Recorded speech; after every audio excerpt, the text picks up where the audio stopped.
Hello guys, welcome to our channel. Today I am going to show you how to delete old Facebook account.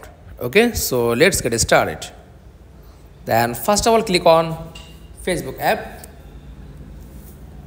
Okay, then click on menu option, tap on settings and privacy, then click on settings. After that, click on see more in account center. Okay, tap on personal details,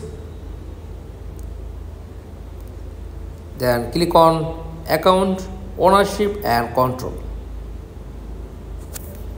Click on second option, tap on Facebook profile. Okay, then choose delete account and continue. That's all. Thanks for watching. Please like, comments and subscribe. Thank you.